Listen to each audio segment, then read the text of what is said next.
se hablaba de majors y minors, pero me concentré en historia, en historia, y mi profe fue José Ricardo Morales, que alcanzó a vivir casi 101 años. Siempre me mantuve en contacto con él, y él era profe, era uno de los profes del Centro de Estudios Humanísticos de la Universidad de Chile en esa época.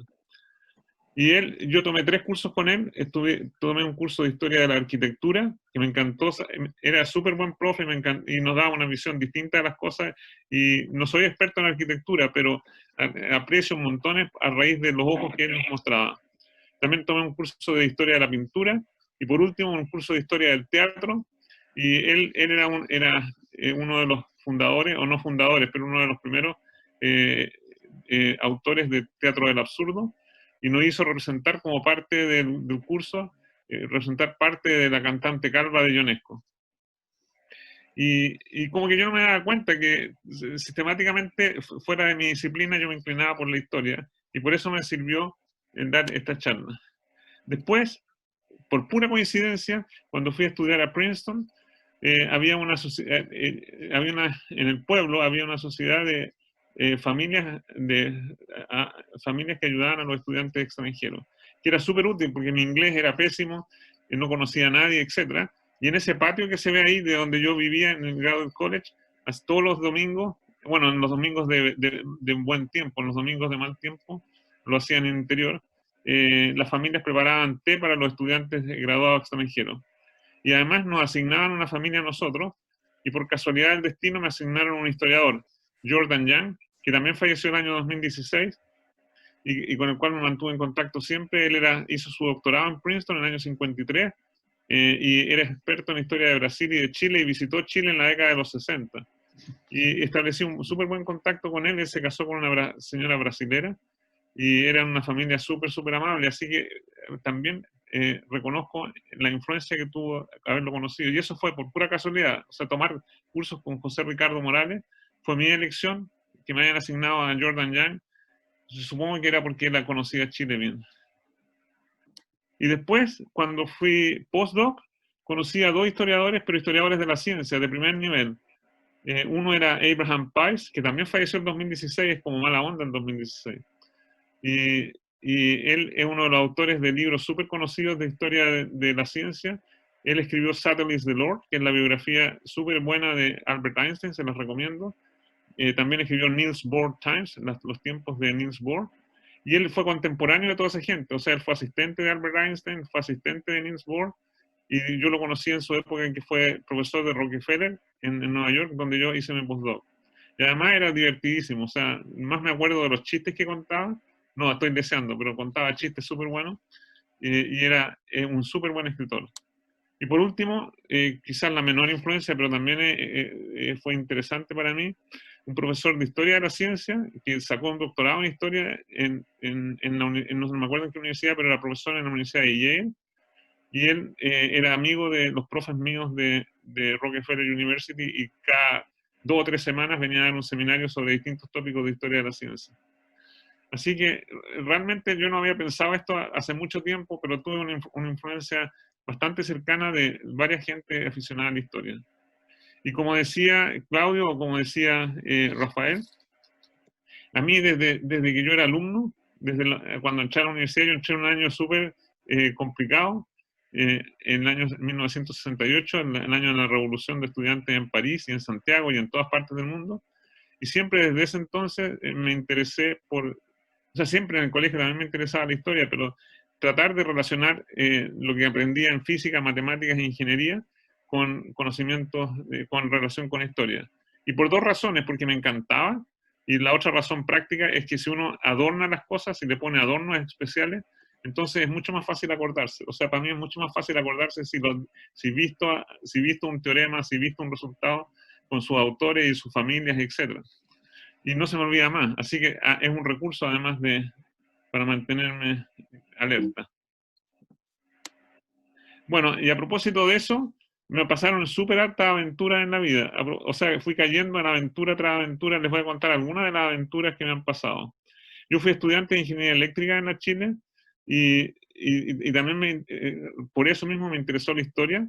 Y el año 2017, el 6 de septiembre del 2017, me invitaron a dar una charla sobre dos personajes notables de la ingeniería eléctrica en Chile.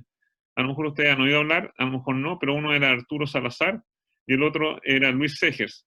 Luis Segers tiene calle perpendicular a Martín de Zamora, entre Martín de Zamora y Apoquindo. Y fueron realmente súper pioneros en el área de la ingeniería eléctrica. Y di esta charla invitada, sabían mi conexión con la historia, qué sé yo, y me pasaron cosas súper interesantes. Eso fue hace 3 años atrás. Y me puse a estudiar un poco las historias, las aventuras de Arturo Salazar y de Luis Segers. Me encontré con un libro que está en la Biblioteca de Ciencias Sociales en la Católica sobre el primer Congreso Panamericano, Científico Panamericano, que se desarrolló a partir del 25 de diciembre, raro que sea el 25 de diciembre, de 1908 hasta los primeros días de enero de 1909. Y fue tan espectacular, vinieron como 2.000 personas de ciencia desde Canadá hasta Chile, de norte a sur. Y Valentín Letelier, que era el presidente del directorio de la conferencia, quedó tan hiperventilado que escribió estas palabras. Dijo, no es hiperbólico afirmar que nunca se ha reunido en todo el curso de la historia, y en parte alguna del mundo. O sea, realmente se volvió loco. Una asamblea internacional más grande que haya estudiado problemas más complejos y que haya representado los intereses de una porción tan considerable de la humanidad. Realmente, y eso está en el libro, hay un libro que contiene el estado del arte en Chile en esa época y también todo tipo de estadísticas sobre distintos aspectos de la vida y de la ciencia en Chile. Y Valentín Letelier realmente se volvió loco, o sea, eso realmente denota el entusiasmo que tenía. Y participaron 2.288 delegados, no sé cómo cabían en ninguna parte, y hubo 742 trabajos presentados. O sea, esto hace más de 100 años, 110 años, 112 años. Y partió en la ceremonia de abertura y ahí no podían caber toda esa gente, no sé cómo lo hicieron. Fue en el Teatro Municipal de Santiago, es una foto de esa época, el 25 de diciembre de 1908.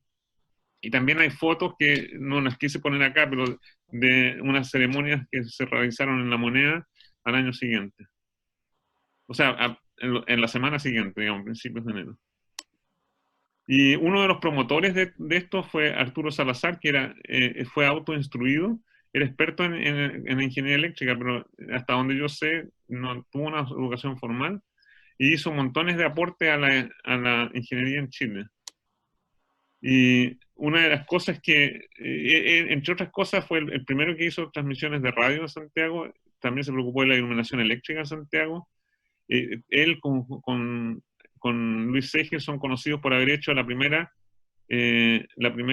radiografía en marzo de 1896, a meses después de que la descubrió Röntgen en Alemania.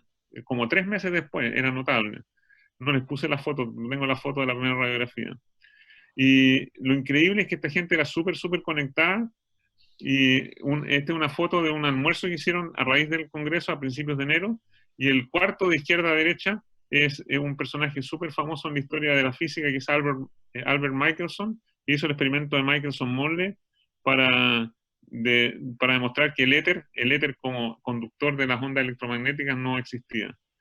Y lo encachado es que, ¿cómo se llama? Albert Michelson había ganado el premio Nobel justo el año anterior, el 2007. O sea, esto fue un año después que había ganado el premio Nobel. Y hay en la Universidad de Chicago hay una revista de la universidad en donde relata el viaje que hizo Albert Michelson a Argentina y Chile, porque en esa época no había aviones. Lo hizo en barco, se demoró desde noviembre hasta marzo, y lo pasó fantástico. En todas partes lo recibían como un héroe y qué sé yo, de haber sido espectacular. Así que algún día voy a hacer una película del viaje de Albert Michelson a Chile. Y una de las cosas más interesantes que me pasó, y di esta charla en septiembre del 2017, y esta es una foto súper espectacular. O sea, no me van a creer ustedes, pero no está inventada, o sea, no la hice en composite. Pero hay 2 rectores de la Universidad de Chile, está Enio Vivaldi y Víctor Pérez, y hay 2 decanos de la Facultad de Ciencias Físicas y Matemáticas, está Patricio Aceituno y Francisco Grieva, y el director del Departamento de Ingeniería Eléctrica. Es una foto que la tomaron cuando yo estaba haciendo mi charla, así que por lo menos revelaba que estaban entretenidos y divertidos, salvo a lo mejor Francisco Grieva no estaba tan divertido, pero los 2 rectores y el decano Aceituno estaban felices. Y lo más importante que me pasó fue que me junté con la familia de los nietos de Arturo Salazar, los 5 personajes que están al fondo, bueno, son 4 más, estoy yo entre medio, me quedaron tan encantados con el homenaje a Arturo Salazar que me dieron acceso a la correspondencia profesional de Arturo Salazar, y es increíble porque él estaba conectado con profesores del MIT que desarrollaron todo el desarrollo de la corriente, de los estudios de matemáticos de corriente alterna. Y los tengo, o sea, tengo todo eso en mis documentos y es espectacular. No nos voy a latear con lo que escribían y cómo los métodos que desarrollaban, pero era interesante ver la conexión que en esa época tenían con gente súper experta en su área. Bueno, me han pasado un montón de otras cosas por Metepata. Una de las cosas más agradables que me ha pasado es que di una charla. Esta es una foto de un pueblito súper importante de Suecia, en Djursholm, que es como un barrio de Estocolmo, y ese es un día bien especial para mí, el 3 de diciembre del 2012. Esto lo puse en una charla que di para Física de Tardes de Invierno el miércoles de la semana pasada. Pero la foto fue tomada el 3 de diciembre del 2012 en Djursholm, y lo que hice es una charla sobre una de las físicos matemáticos más importantes de todos los tiempos, que es Sonia Kowalewski. Y ella fue profesora en la Universidad de Estocolmo y era súper amiga de la familia de Mita Gleffer, que donó su casa para hacer instituto, el Instituto Mita Gleffer, que queda en Djursholm, y fue donado por Mita Gleffer a la Real Sociedad de Ciencias de Suecia, y ahora sirve para hacer conferencias durante todo el año, qué sé yo. Y cuando estaba ya 6 veces, y en una de ellas... ¿Aló? ¿Me oyeron, no? Sí, oímos bien. Y di una charla sobre Sonia Kowalewski, no sé si ustedes han oído hablar de ella. Hay películas sobre ella porque tuvo una vida bien trágica. No les voy a contar toda la historia, pero para mí fue súper emocionante dar una charla sobre ella a expertos sobre la vida de ella en el lugar donde ella trabajaba. Se llamaba Sonia Kowalewski, A Brilliant Mathematical Physicist, Her Life and Work. Y esa la di el 3 de diciembre del 2012 en un hotel de Djursholm que se llamaba la Villa Pauli. Y la foto que tomé de anterior está tomada justo afuera de la villa. Así que es una de las locuras más grandes que he hecho, y esta es una foto de Sonia Kowalewski y su hija con un perrito, el perrito que está en el medio. La hija se llama Fufi, no el perrito, ¿ya? Se llama Sonia chiquitita. Y lo bueno es que en esa época, como me interesa la historia, me conecté con gente que conoció a la hija. La hija se murió como 2 o 3 años antes que yo naciera, pero hay un montón de gente viva que todavía la conocía, y me dieron un montón de material para hablar sobre su vida. Para que no se queden metidos, la pobre Sonia Kowalewski murió como de 40 años de algo que sería trivial en estos días, de una pulmonía. Y hay 3 películas por lo menos que yo conozco sobre la historia, porque ella fue súper brillante en física y matemática, pero tenía una historia personal muy interesante. Algún día les voy a contar la historia de ella, pero es una de las cosas más interesantes que me ha pasado por mi interés en la historia. Y no lo repetiría, o sea, tengo más patas que un alacrán, y no volvería a dar una charla sobre algún personaje que vivió, y en el lugar donde vivió son todos expertos en ella, pero pasé el susto. Y también he dado una charla, el año pasado en la Academia de Ciencias, di una charla sobre otra profesora súper importante en la física del siglo XX, que fue Emmy Noether, que fue profesora en Göttingen University, estudió en Erlangen, y tiene una vida súper espectacular, algún día les voy a contar. Y también sobre la otra Sofía Germain, que es que descubrió las ecuaciones de la elasticidad, la propagación de onda en medios materiales. Y tiene una historia súper interesante porque en esa época ella, bueno, también trabajó en matemáticas, y no se sentía complicada escribiendo bajo su nombre en matemáticas, y se inventó toda una historia que ella, Messier Leblanc. Y se carteaba con Gauss, que era uno de los matemáticos más famosos del siglo XIX, y siempre le escribía a Messier Leblanc, y Gauss le escribía a Messier Leblanc de vuelta.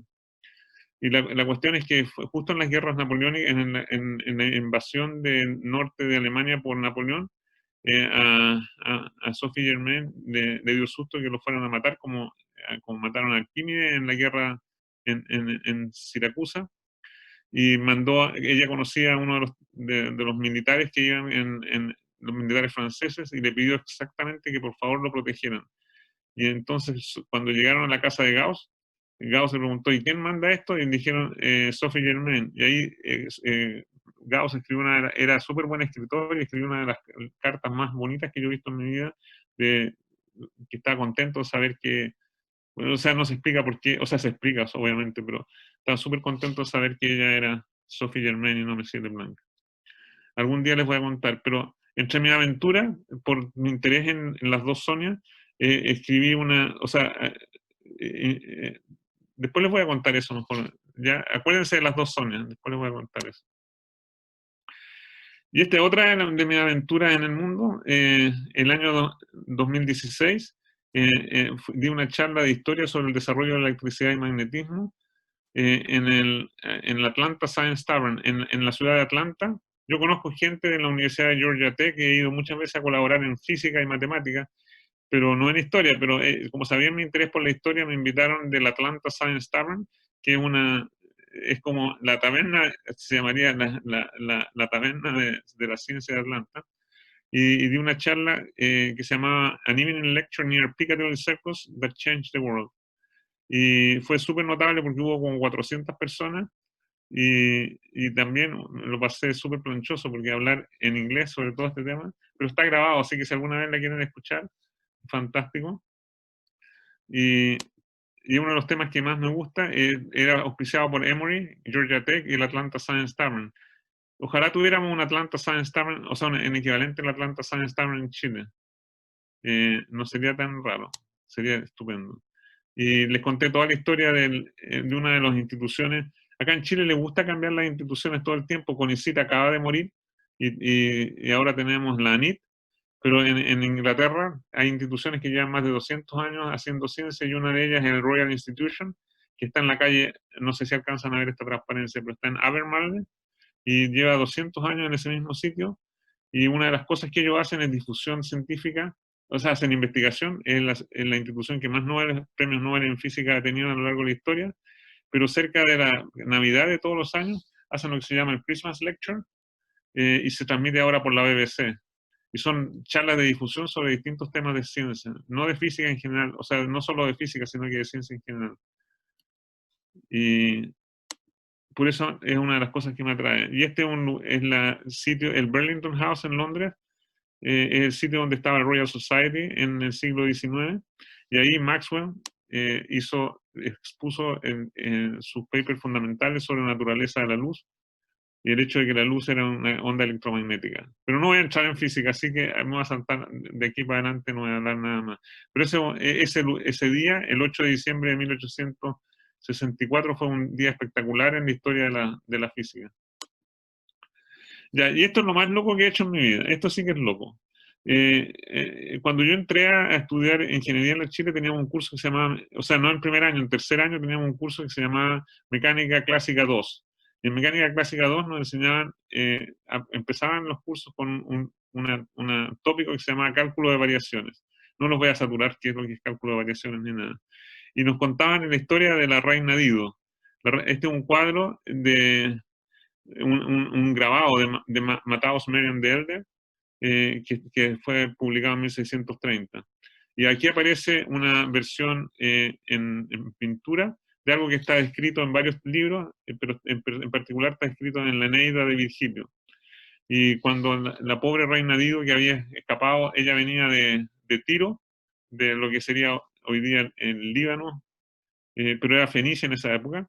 Ella venía arrancando porque su hermano había matado a su marido, y estaba desesperada, y se fue con todo un montón de gente de Fenicia hasta el norte de África, y el rey el líder de la zona de África le dijo: pobre reina Dido, no tiene tierra, y le dijo: te voy a dar tanta tierra como puedas circular con una piel de un buey.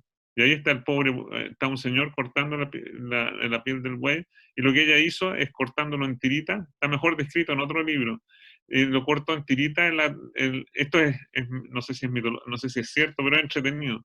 Y cortó en tirita la piel del buey y hizo una cuerda larga y tenía que dibujar la forma de una curva de perímetro dado, el perímetro largo de la cuerda, que encerrara área máxima.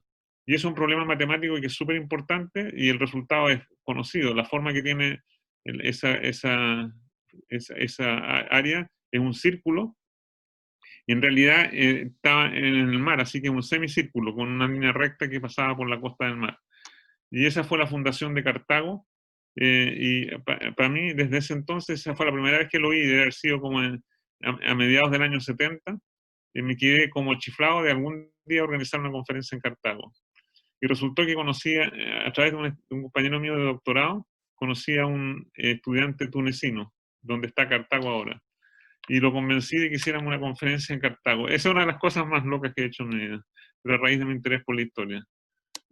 Y esto es una fotocopia del billete de 10 dinares, que donde está la reina Dido. A propósito, la reina Dido no se llama Dido en los países árabes, se llama Elisa, pero suena más encachado el problema de la reina Dido. El problema de la reina Dido es encontrar la forma de una curva que con perímetro dado encierra área máxima. Y esta es la foto que les mandé de propaganda de esta charla. Esta es la mezquita de Aceituna. Aceituna como aceituna en castellano, pero con una Z. Aceituna viene del árabe. Y en el año 2010, en mayo, organicé esa conferencia. Eran tiempos complicados. En esa época, Túnez tenía una dictadura de gobierno. Y meses después hubo la primavera árabe. Y yo fui con mi hija y mi señora estaba súper complicada de que cómo se me ocurría ir a un lugar en que a suerte la revolución de la primavera árabe fue bastante pacífica, pero fuimos como 8 meses antes de eso. Y en la inauguración de la conferencia habló el ministro de Educación. Esta es una de las transparencias de su exposición. Y entre medio de eso dice: At this occasion, I would like to welcome the young researchers who are actively participating in this conference, and I would like to especially thank the professor from Chile, Professor Rafael Benguia, for suggesting the holding of a conference about Queen Dido in her motherland. Y eso lo encuentro lo más loco que he hecho en mi vida. Bueno, tuvimos aporte de varias fundaciones de todas partes del mundo para organizar la conferencia. Y ahí está, en esta foto, Mark Ashrow es mi compañero que fue el profesor de doctorado, era compañero mío en Princeton, y fue el profesor de doctorado del estudiante de Túnez, Latfi Hermi, que nos ayudó con todas las conexiones locales. Y el que está al lado, hablando a Mark Ashrow, de camisa de polera roja, es Carlos Singlón, que es profesor de Ingeniería de la Católica. Fuimos una delegación de 4 chilenos, o sea, además de mí. Y ahí estamos en unas ruinas romanas en Cartago. O sea, realmente fue súper interesante, pero no lo volvería a hacer. Y a raíz bueno, salieron detalles de la inauguración de la conferencia de Cartago en varios medios, en particular Romina de la Sota escribió un artículo para Artes y Letras del Mercurio, y Christian Barnken, a propósito de esto, parece que le gustó todo este deseo y me invitó a La Belleza Nueva y di una charla como de 1 hora, o sea, una entrevista como de 1 hora, que es una de las entrevistas que más me gusta, porque el modo que se hizo fue que nos juntamos como 1 hora antes de la entrevista, y cuando ya estábamos más o menos familiarizados con la manera de hablar de uno y otro, pudimos empezaron a grabar. Ya. Bueno, no les voy a contar toda la historia de lo que pasó ahí, pero fue súper importante mi conexión con la historia para tratar de hacer eso. Y esta es otra cosa loca que hice. Desde el año 1999 hasta el año 2014 organicé los ciclos de charlas para estudiantes de licenciatura en física. Invitaba a distinta gente. De hecho, invité a Rafael Sagredo una vez, que nos vino a dar una charla, y de gente de distintas facultades, de distintas universidades. Y el 15 de abril del 2007, era día domingo, así que el 16 de abril se me ocurrió celebrar los 300 años de uno de los matemáticos más famosos de todos los tiempos, que es Leonard Euler, invité se me ocurrió invitar al embajador de Suiza y al agregado cultural de Suiza. No sabía dónde había nacido Leonard Euler, y no sabía si iban a venir o no iban a venir. Pero aparecieron, y lo más interesante es que aparecieron en metro, llegaron en metro al campus de la Católica, y yo compré tortas y con los alumnos celebramos bueno, nadie apagó las velas, pero celebramos con torta y todo, y ahí forjé una amistad con el agregado cultural de esa época de la Embajada Suiza, que ahora ha sido embajador en distintas partes del mundo, y ellos quedaron contentos con esta idea. No pude conseguirme la charla original. Esta es una reproducción de la charla que di en inglés en Georgia Tech unos 12 días, 11 días después. Pero en alguna parte tengo las transparencias originales. Y esto, si organizamos, a raíz de esto, organizamos una exhibición de matemáticas que era preparada por varias universidades francesas y fue financiada por la Embajada Suiza acá en Chile. Bueno, no puedo avanzar. No sé qué me pasa. Ahí voy a avanzar. Y a raíz de eso, con el auspicio de la Embajada Suiza, hicimos esta exhibición en el Museo Interactivo El Mirador, en el MIM, entre octubre y del 2007, o sea, eran como 5 meses, octubre a enero del 2008. Y fue la primera vez que esta exhibición, que era súper interesante, se traía a Sudamérica. Después de Chile viajó a Colombia, después a México, después a Paraguay, después a Buenos Aires, después a Brasil, después volvió a Santiago, qué sé yo. Y fue súper notable. Y una de las cosas más distintas que me pasó es que el Museo Interactivo del Mirador depende típicamente de la persona encargada de las relaciones culturales, de las relaciones de gobierno, y típicamente de la primera dama, pero en esa época era el gobierno de Michelle Bachelet, y la que estaba a cargo de las redes, de estas redes del Museo Interactivo del Mirador, era Jenny Irmas, María Eugenia Irmas, la señora del ex ministro Vital, y ella fue a mi charla, di una charla para público general en el MIM sobre Euler, y le gustó tanto la charla que me invitó a un almuerzo en La Moneda. Así que podría llamarse ¿Cómo llegué a tener un almuerzo en La Moneda? A raíz de una de las charlas, a raíz de mi interés en la historia. Otra de las cosas más locales que he hecho fue, como me interesa la historia, he tratado de recuperar la historia de personajes súper importantes del desarrollo de la física y la ingeniería en Chile, y eso me contactó con Rafael Sagredo de nuevo, y uno de los personajes más importantes del desarrollo primitivo de la física en Chile a principios del siglo XX fue Ramón Salas Edwards. Y una de las cosas que hice hice dos cosas a raíz de Ramón Salas Edwards, esto del año 2007, pedí permiso a la universidad para llamar a un cierto lugar que está cerca de la sala de estudio, Carlos Rivera Cuchaga, que le pusieran en nombre a esa plaza, Plaza Ramón Salas Edwards. Y con mi plata compré una placa en honor a él, que la han cuidado como súper bien los alumnos, y Ruth Krauskopf, que es una famosa artista plástica chilena, me donó esta escultura que se llama Una mirada, es como un ojo así, y invité a harta gente, invité a los nietos de Ramón Salas Edwards y a los bisnietos y qué sé yo, se juntó un montón de gente, y esta foto fue la noticia que salió en los medios en la Universidad Católica. Estaba el ex rector Juan de Dios Real Correa, está María Cristina, que era la decano de física en esa época, hasta Carlos Williamson ahí. Ese fue el día que inauguramos, y los hijos quedaron súper fascinados, y logré que el Mercurio publicara toda una página sobre la vida de Ramón Salas Edwards, y también en mi página web tengo una conexión con una página que yo preparé sobre Ramón Salas.